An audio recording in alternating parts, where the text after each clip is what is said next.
दोस्तों, मेरा नाम सरदार मल है और मैं पंजाब के एक छोटे से गांव कोटली का रहने वाला हूं। आज जो डरावनी कहानी मैं आप लोगों के साथ शेयर करने जा रहा हूं, वो मेरे जीवन में हुई एक बहुत ही भयंकर और डरावनी घटना के बारे में है।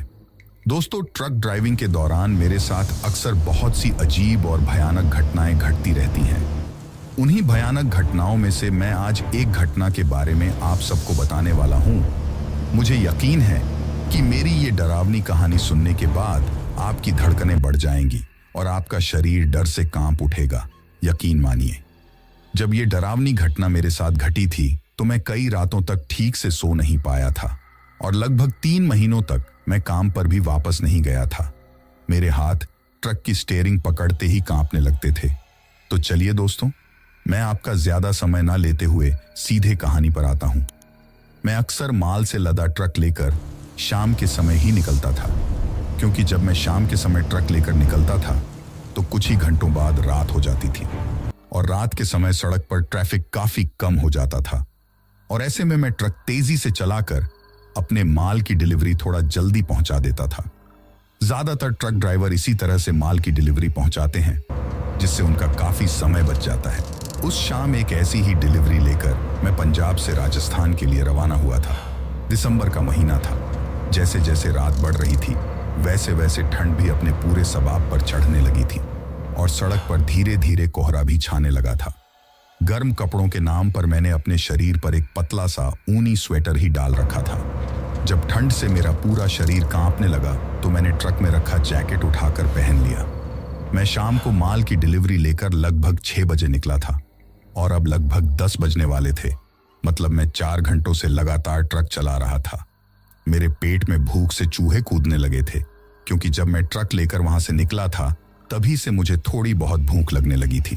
पहले मैंने सोचा कि कुछ खा पी कर निकलूं, पर बाद में मैंने सोचा कि कहीं रास्ते में ही किसी ढाबे पर कुछ खा पी लूंगा, इसलिए वहां से बिना कुछ खाए पिए ही निकल पड़ा। मेरे लिए आज ये सड़क बिल्कुल अनजान थी, क्योंकि इस सड़क पर मैं पहली बार ट्रक लेकर निकला था। मुझे तो ठीक से ये रास्ता भी नहीं पता था। मैं तो बस अपने अनुमान से ही आगे बढ़ता जा रहा था। वो सड़क दिखने में काफी सुनसान दिखाई दे रही थी और मैं उसी सड़क पर लगभग 1 घंटे से चल रहा था, पर मुझे अपने ट्रक के अलावा और कोई दूसरा वाहन उस सड़क से गुजरता हुआ दिखाई नहीं दे रहा था। मैं काफी देर से सड़क के अगल बगल में देखता हुआ चल रहा था, ताकि शायद कोई छोटा मोटा ढाबा या फिर चाय की कोई टपरी ही दिख जाए और मैं वहां पर रुककर कुछ खा पी सकूं और आगे के रास्ते के बारे में भी जानकारी ले सकूं। पर मुझे काफी देर से उस सड़क के आसपास कुछ भी ऐसा नजर नहीं आ रहा था। इसी वजह से मैं काफी परेशान होने लगा था, क्योंकि मेरी भूख लगातार बढ़ती ही जा रही थी। रात के साथ साथ ठंड का प्रकोप भी बढ़ता जा रहा था।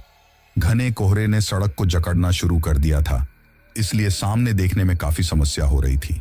मैंने अब ट्रक की स्पीड को थोड़ा कम कर दिया था, क्योंकि ऐसा ना करने पर सामने से आते हुए किसी दूसरे वाहन से मेरा ट्रक टकराकर किसी बड़ी दुर्घटना का शिकार भी हो सकता था। हर साल ऐसी ही भयानक ट्रक दुर्घटनाओं में हजारों ट्रक ड्राइवर भाई अपनी जान गंवा देते हैं और अपने पीछे रोता बिलखता अपना परिवार छोड़ जाते हैं। इसलिए ऐसे खराब मौसम में बड़ी ही सावधानी से ट्रक ड्राइविंग करनी चाहिए और शराब इत्यादि के नशे में तो ट्रक बिल्कुल भी नहीं चलाना चाहिए। खैर, मैं अपनी कहानी पर आता हूं। लगभग आधा घंटा और आगे चलने पर मुझे सड़क के किनारे एक छोटी सी चाय की टपरी सी दिखी, तो मैंने जल्दी से ट्रक को वहीं पर रोककर सड़क के किनारे एक तरफ लगा दिया और ट्रक से नीचे उतरकर उस चाय की टपरी की ओर चल दिया। घास फूस से बनी उस चाय की टपरी की छत से लटका एक पुराना सा लालटेन जल रहा था, जिसकी धीमी रोशनी उस छोटी सी चाय की टपरी को प्रकाश देने की नाकाम कोशिश कर रही थी।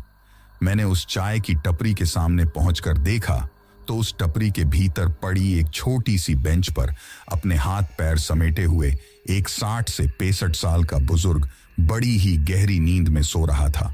उसका मुंह बिल्कुल खुला हुआ था और उसके कर्कश और तेज खर्राटों से वो चाय की पूरी टपरी गूंज रही थी। मैं उसके पुराने और गंदे से दिखने वाले उस छोटे से काउंटर पर हाथ पटकते हुए उसे जगाने की कोशिश करते हुए बोला, हेलो दादाजी, क्या कुछ खाने के लिए मिल सकता है? किंतु वो बुजुर्ग बहुत ही गहरी नींद में सोया हुआ था। इसीलिए मेरी आवाज का उस पर कोई भी असर होता हुआ दिखाई नहीं दे रहा था। वो तो बस पूरी मस्ती में खर्राटे भरते हुए सो रहा था। मैंने एक बार फिर से उस काउंटर पर थोड़ा तेजी से हाथ पटकते हुए वही शब्द दोहराते हुए कहा, हेलो दादाजी, क्या कुछ खाने के लिए मिल सकता है? अब की बार उस बुजुर्ग के शरीर में थोड़ी सी हलचल होती हुई दिखाई दी। उसने अपना खुला हुआ मुंह बंद करते हुए आंखें खोलकर मेरी तरफ देखा और धीरे से उठकर बेंच पर बैठ गया। वो कुछ देर तक यूं ही बेंच पर बैठा रहा। वो अभी अभी गहरी नींद से उठा था, इसलिए शायद वो अपनी नींद की खुमारी को उतार रहा था। कुछ देर बाद उसने मेरी तरफ देखते हुए मुझसे पूछा कि आपको क्या चाहिए बाबूजी? इतनी रात में मेरे पास कुछ बचा भी नहीं है। आप कहेंगे तो बना दूंगा, लेकिन थोड़ा समय जरूर लगेगा। भूख से मेरा बहुत बुरा हाल था और आगे सड़क पर कोई होटल या ढाबा मिलने की बहुत ही कम उम्मीद थी। इसलिए मैंने उस बुजुर्ग से हाँ में सिर हिलाते हुए कहा कि ठीक है दादाजी, बना दीजिए, मैं इंतजार कर लूंगा। वैसे आपके पास इस वक्त क्या क्या बन सकता है? इस पर उस बुजुर्ग ने मुझे बताया कि इस वक्त वो चाय और समोसे के अलावा और कोई भी दूसरी चीज नहीं बना सकता है, क्योंकि दूसरी और कोई चीज बनाने के लिए उसके पास सामान खत्म हो गया है। मैंने उससे फिर से हाँ में सिर हिलाते हुए दोबारा कहा कि ठीक है, बना दीजिए। पेट में बहुत देर से चूहे कूद रहे हैं, जो भी मिलेगा उससे पेट भर लूंगा। ये सुनकर उस बुजुर्ग ने मुझसे कहा कि कुर्सी ले लीजिए बाबूजी, मैं जल्दी से बना देता हूं। मैं चाय की उस टपरी के बाहर पड़ी एक प्लास्टिक की टूटी फूटी सी कुर्सी पर जाकर बैठ गया और वो बुजुर्ग अपने काम में लग गया। मैं जिस कुर्सी पर बैठा हुआ था उसके पास ही सूखी लकड़ियों का एक बड़ा सा ढेर लगा हुआ था। शायद इनका इस्तेमाल वो बुजुर्ग इस कड़ाके की ठंड में अपने और अपने ग्राहकों के हाथ सेंकने में करता था। मैंने सोचा क्यों ना इन लकड़ियों के ढेर से कुछ लकड़ियां निकालकर उन्हें जलाया जाए और ठंड से अकड़ चुके अपने शरीर को कुछ राहत पहुंचाई जाए। मैंने वैसा ही किया। कुछ ही देर में मैंने उन लकड़ियों के ढेर में से कुछ सूखी हुई लकड़ियां निकालकर अपनी कुर्सी के पास ही एक छोटा सा ढेर लगा दिया। फिर मैंने उस बुजुर्ग से माचिस मांगकर उन लकड़ियों में आग लगा दी और थोड़ी ही देर में वे सूखी हुई लकड़ियां तेजी से जल उठी। अब ठंडक मुझसे कोसों दूर भाग खड़ी हुई और मुझे काफी राहत महसूस होने लगी थी। मैंने जब अपनी पेंट की जेब से अपना मोबाइल निकालकर उसमें समय देखा तो रात के करीब 11:30 बजने वाले थे। मैंने फोन को चुपचाप फिर से वापस अपनी पेंट की जेब में ही रख लिया और जलती हुई लकड़ियों में हाथ सेकने लगा। मैंने जब उस बुजुर्ग की ओर मुड़कर देखा तो वो भट्टी पर कढ़ाई चढ़ाकर उसमें तेल गर्म कर रहा था।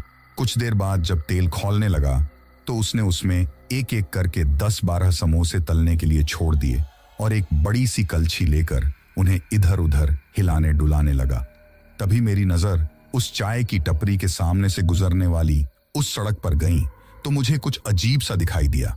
मैंने देखा कि एक लड़की उस घने कोहरे को चीरते हुए पैदल ही अपनी स्कूटी को खींचते हुए उसी चाय की टपरी की ओर चली आ रही थी जिस पर मैं बैठा हुआ था। कुछ देर बाद वो उसी तरह से स्कूटी को खींचते हुए उस चाय की टपरी के पास आकर रुक गई। फिर उसने स्कूटी को एक तरफ स्टैंड लगाकर खड़ा कर दिया और वो मेरे सामने जल रही आग के पास आकर चुपचाप खड़ी हो गई। मुझे उसे देखकर बड़ा ही आश्चर्य हो रहा था, क्योंकि मैं ये मन ही मन सोच रहा था कि आखिर वो इतनी रात में इस सुनसान सड़क पर, वो भी बिल्कुल अकेली निकली ही क्यों थी? आखिर उसकी ऐसी क्या मजबूरी रही होगी जो उसे आधी रात के समय इस सुनसान रास्ते पर निकलना पड़ा? मेरी जिज्ञासा इतनी अधिक बढ़ गई थी कि मुझसे अब रहा नहीं जा रहा था। तो मैंने उससे पूछ ही लिया कि मैडम, क्या आपकी स्कूटी खराब हो गई है और आप इतनी रात में इस सुनसान सड़क पर क्या कर रही हैं? मैं ये पूछकर काफी देर तक उसका मुंह ताकता रहा कि शायद वो मुझे कोई जवाब दे, पर उसने मेरे प्रश्न का कोई भी जवाब नहीं दिया और चुपचाप खड़ी खड़ी मुझे घूरती रही। उसके चेहरे को देखकर ऐसा लग रहा था कि जैसे ठंड और थकान ने उसे बहुत बुरी तरह से थका दिया है। इसलिए मैंने कुर्सी से उठकर कुर्सी उसकी तरफ बढ़ाते हुए उससे कहा कि मैडम, आप इस कुर्सी पर आकर बैठ जाइए, मैं आपके लिए कुछ और आग जला देता हूं। ये कहते हुए मैं उस लकड़ियों के ढेर की तरफ लकड़ियां लेने के लिए चला गया। इस बीच वो चुपचाप कुर्सी पर जाकर बैठ गई और अपने हाथों से ग्लव्स निकालकर आग सेकने लगी। मैं उसे लकड़ियों के ढेर से लकड़ियां निकालते वक्त बार बार मुड़कर देखे जा रहा था, क्योंकि मुझे उस पर थोड़ा थोड़ा शक हो रहा था कि कहीं वो कोई चुड़ैल तो नहीं है, क्योंकि मेरे साथ ट्रक ड्राइविंग के दौरान ऐसी बहुत सी घटनाएं पहले भी घट चुकी थीं। जैसा कि मैंने कहानी शुरू करने से पहले ही आप लोगों को बताया था, तभी मेरे दिमाग में एक खुरापाती विचार आया। मैंने सोचा कि चुड़ैल के पैर तो आगे की बजाय पीछे की तरफ मुड़े हुए होते हैं, इसीलिए मैंने उसके करीब जाकर उसके पैरों से उसके इंसान या फिर चुड़ैल होने का पक्का अनुमान लगाने की सोची। ये मुझे किसी इंसान और चुड़ैल के बीच में अंतर करने का सबसे आसान और विश्वसनीय तरीका लगा, क्योंकि इस तरीके में मुझे सामने वाले का कोई एक्सरे या फिर किसी प्रकार का ब्लड सैंपल नहीं लेना था। मैं कुछ सूखी हुई लकड़ियां अपनी बगल में दबाकर उसकी ओर चल पड़ा। अंधेरा होने के कारण यहां से उसके पैर ठीक तरह से दिखाई नहीं दे रहे थे। फिर भी मैं उसके पैरों की ही तरफ अपनी आंखें गड़ाए आगे बढ़ता जा रहा था। जब मैं उसके काफी करीब पहुंच गया तो मुझे उसके दोनों पैर बिल्कुल साफ नजर आने लगे। मैंने देखा कि उसके पैर सचमुच के पीछे की ओर ही मुड़े हुए थे। इसका मतलब यह था कि वो एक चुड़ैल ही थी। ये देखकर मेरा गला सूखने लगा और मैं डर के मारे थर थर कांपने लगा। मैं अपने शरीर की पूरी ताकत लगाकर चिल्लाना चाहता था, पर मेरे गले से आवाज ही नहीं निकल रही थी, जैसे उसने मेरे गले से आवाज को निकलने से रोक दिया हो। मैं इतना ज्यादा डर गया था कि मेरी आंखें उसके पीछे की तरफ मुड़े हुए पैरों से हट ही नहीं रही थीं। मेरे अंदर इतनी भी हिम्मत नहीं बची थी कि मैं अपना सिर उठाकर उसके चेहरे की तरफ देख सकूं। फिर मैंने अपनी पूरी हिम्मत बटोरकर उसके चेहरे की तरफ देखा तो मेरी हंसी ही छूट गई।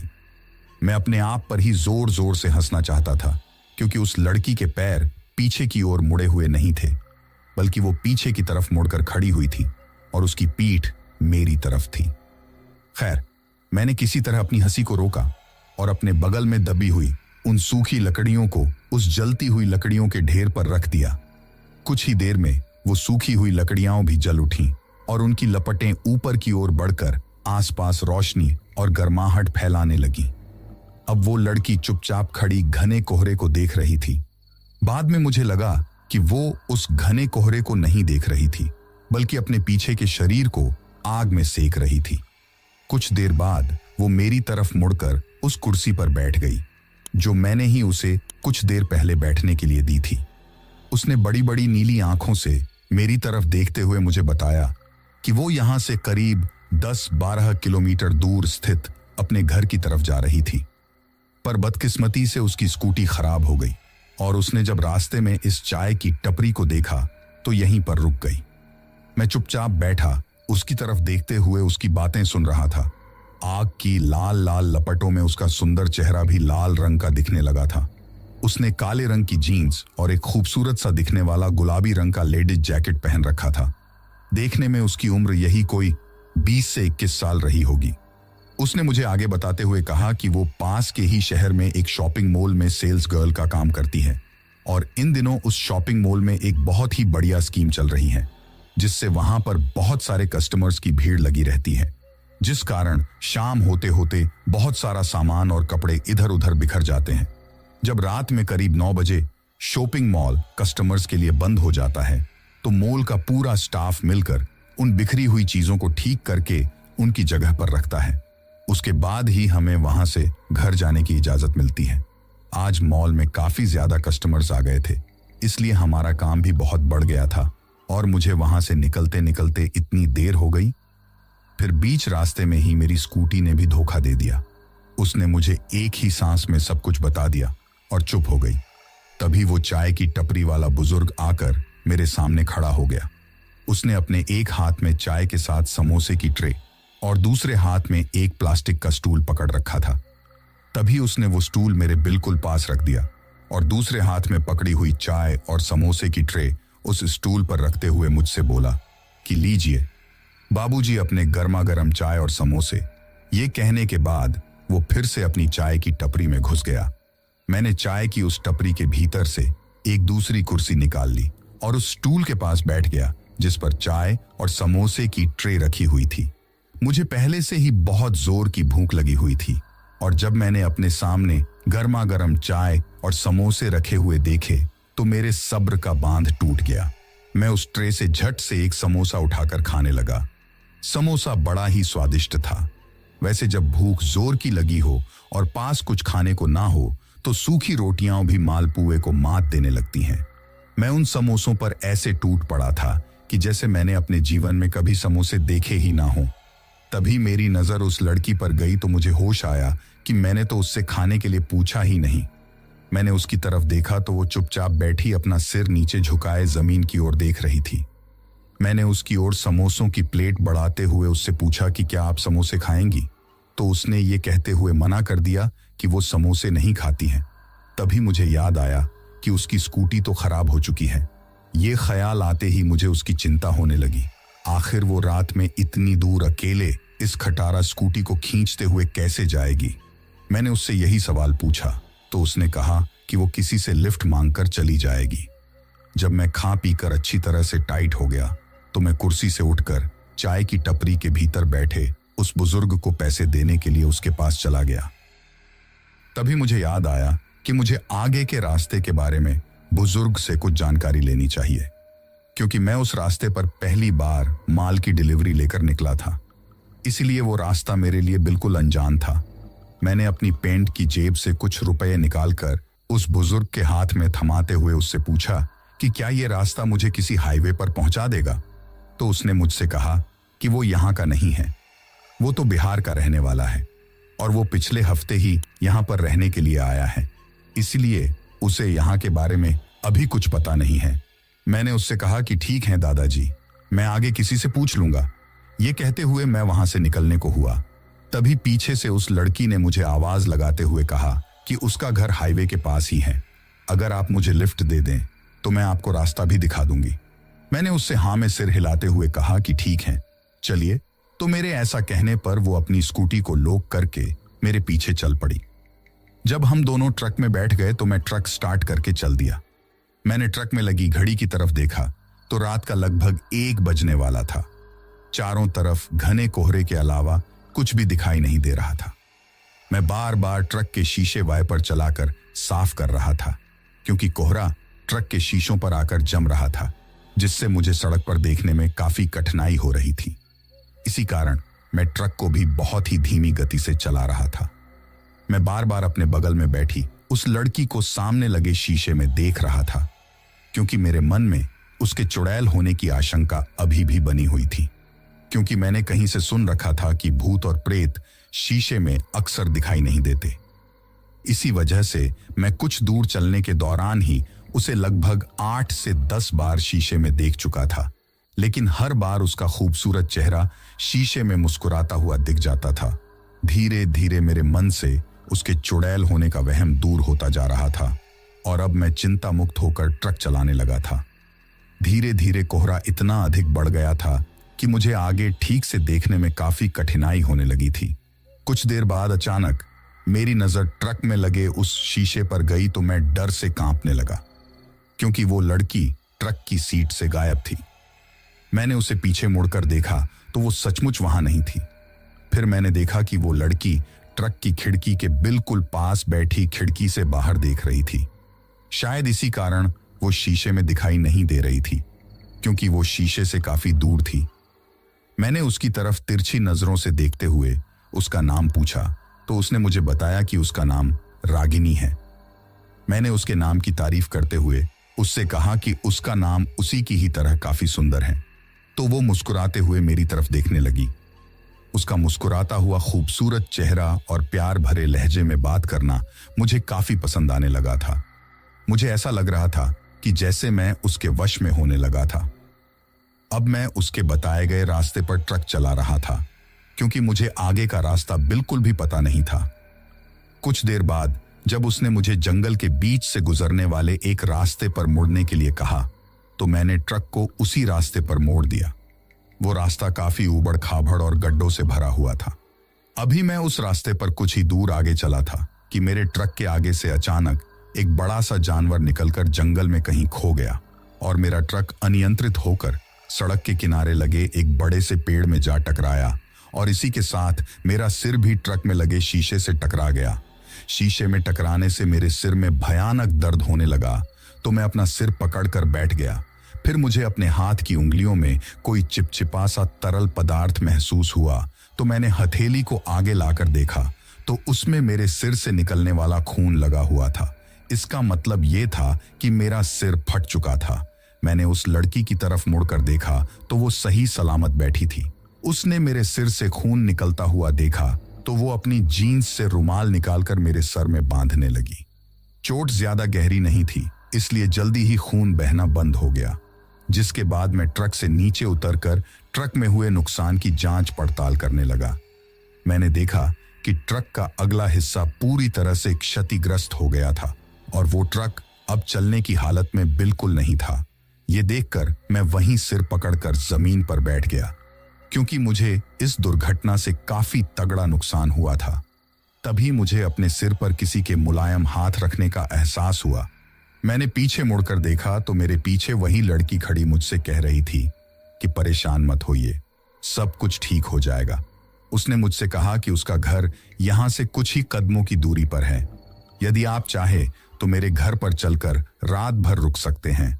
मेरा ट्रक माल से भरा हुआ उस सुनसान जगह पर दुर्घटनाग्रस्त होकर खड़ा था, जिसे छोड़कर जाने का मतलब था कि और ज्यादा नुकसान उठाना। किंतु इन सब बातों को नजरअंदाज करते हुए मैं उसके पीछे पीछे उसके घर की तरफ चल पड़ा।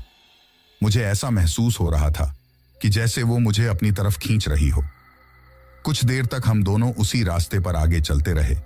फिर आगे हमें उस रास्ते से लगता हुआ एक सकरा और कच्चा रास्ता दिखाई दिया, तो वो उस कच्चे रास्ते पर मुड़ गई। मैं भी चुपचाप उसी के पीछे चल पड़ा। कुछ दूर और आगे चलने पर हम दोनों एक छोटे से घर के सामने खड़े थे। वो घर देखने में काफी पुराना और जर्जर सा लग रहा था। मैंने घर के बाहर से ही ये अनुमान लगा लिया था कि उसमें महज 2 या 3 कमरे होंगे। तभी उस लड़की ने मेरी तरफ मुस्कुराकर देखते हुए मुझे बताया कि यही मेरा घर है, और उसने अपनी जीन्स से एक चाबी निकालकर उसका गेट खोल दिया। फिर हम दोनों घर के भीतर चले गए। घर के भीतर पहुंचकर मैंने देखा कि घर की दीवारों और फर्श पर काफी सीलन थी और वहां पर एक अजीब सी बदबू फैली हुई थी। उसने मेरा बिस्तर अपने कमरे के बगल वाले कमरे में लगा दिया और वहां से जाने से पहले मुझसे कहती गई कि मेरा कमरा आपके बगल वाला है, अगर आपको किसी चीज की जरूरत पड़े तो मुझे आवाज लगा देना। मैंने उसे हाँ में सिर हिलाते हुए कहा कि ठीक है मैडम। तब वो मुझे गुड नाइट कहते हुए दरवाजा बाहर की ओर खींचकर उस कमरे से निकल गई। मैं दिन भर का थका हारा बेड पर जाकर गिर गया और मुझे पता ही नहीं चला कि कब मैं नींद के आगोश में चला गया। मुझे अभी सोए हुए मुश्किल से 1-आधा घंटा ही हुआ होगा कि तभी अचानक मेरी नींद खुल गई। मैंने अपने कमरे के बगल वाले कमरे से एक अजीब सी आवाज आती हुई सुनी, जैसे कोई कुछ नोच नोच कर खा रहा हो। मैं बिस्तर पर उठकर बैठ गया और उस कमरे की दीवार को ध्यान से देखने लगा। आवाज उसी कमरे से आ रही थी। मैं बिस्तर से उठा और उस दीवार के पास जाकर उसमें कान लगाकर वो आवाज सुनने की कोशिश करने लगा। तभी मैंने उस दीवार पर एक छोटा सा छेद बना हुआ देखा तो झट से उसमें आंखें लगाकर भीतर देखने लगा। उस दीवार पर बने उस छोटे से छेद से मैंने जैसे ही उस दूसरे कमरे के भीतर का नजारा देखा तो मेरे होश उड़ गए और मेरे पैरों तले से जमीन खिसक गई। मैंने देखा कि वो खूबसूरत सी दिखने वाली लड़की एक मरे हुए आदमी की सड़ी हुई लाश को अपने दांतों से नोच नोच कर खा रही थी। उसका सुंदर सा दिखने वाला चेहरा अब बिल्कुल भयानक हो चुका था। सफेद आंखें, कंधों पर बिखरे हुए खुले बाल और उसके बड़े बड़े नुकीले दांत उस लाश के खून और मांस से सने हुए थे। वो बिल्कुल किसी जानवर की तरह उस लाश को खा रही थी और उस सड़ी हुई लाश की बदबू पूरे कमरे में फैली हुई थी। मैं बचपन से ही नरभक्षी चुड़ैलों के बारे में सुनता आया था, पर आज अपनी आंखों के सामने देख भी रहा था। वो दृश्य देखकर मेरे शरीर का रोम रोम डर से कांपने लगा था। मैं जितना जल्दी हो सके वहां से निकलना चाहता था, इसलिए मैं भागकर दरवाजे के पास गया तो देखा दरवाजा बाहर से बंद था।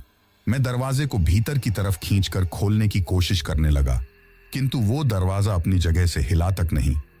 मैं थक हार कर अपना सिर पकड़े हुए बेड पर जाकर बैठ गया। मुझे पूरा यकीन था कि कमरे का दरवाजा बाहर से उस नरभक्षी चुड़ैल ने ही बंद किया होगा और वो उस लाश को खाने के बाद मुझे मारकर खाएगी। शायद वो इसी तरीके से अपने शिकार को इस घर तक लाती हैं और इस कमरे में बंद कर देती हैं और फिर उन्हें मारकर खा जाती हैं। पर उसके बाद कुछ देर सोचकर मैंने उस कमरे के दरवाजे की कुंडी भीतर से लगा दी ताकि वो नरभक्षी चुड़ैल बाहर से इस कमरे का दरवाजा खोलकर भीतर ना आ सके। तभी मुझे याद आया कि मेरा मोबाइल तो मेरी पेंट की जेब में ही है।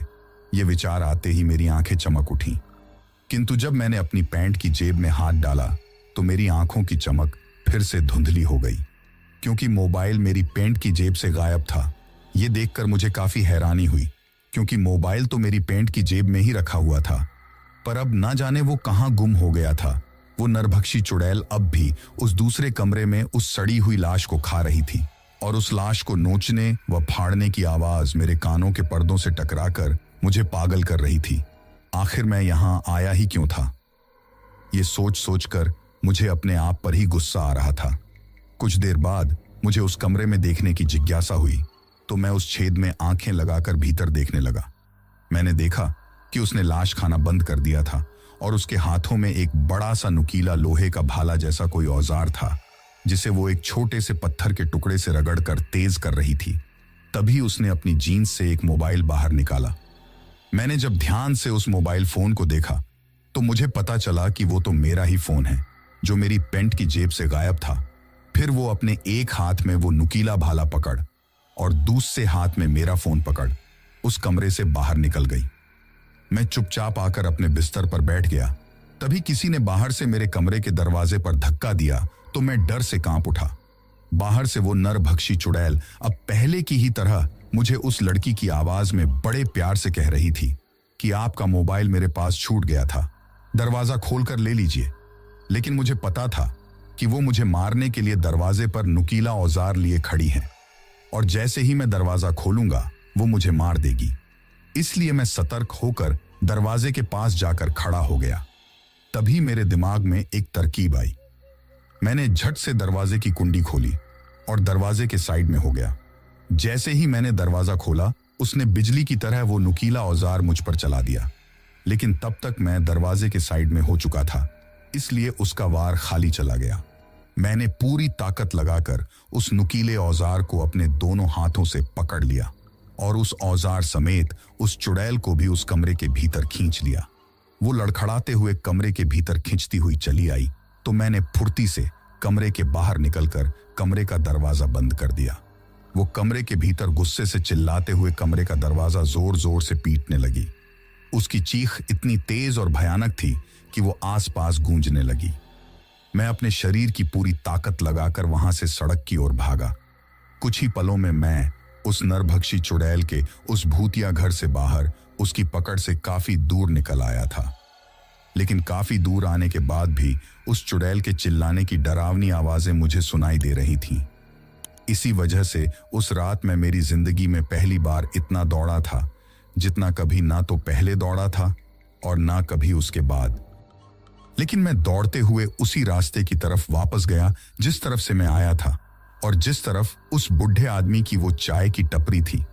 अब मैं दौड़ता हुआ जब दोबारा से उस चाय की टपरी पर पहुंचा तो इस बार भी मुझे वो बूढ़ा आदमी वैसे ही सोता हुआ मिला।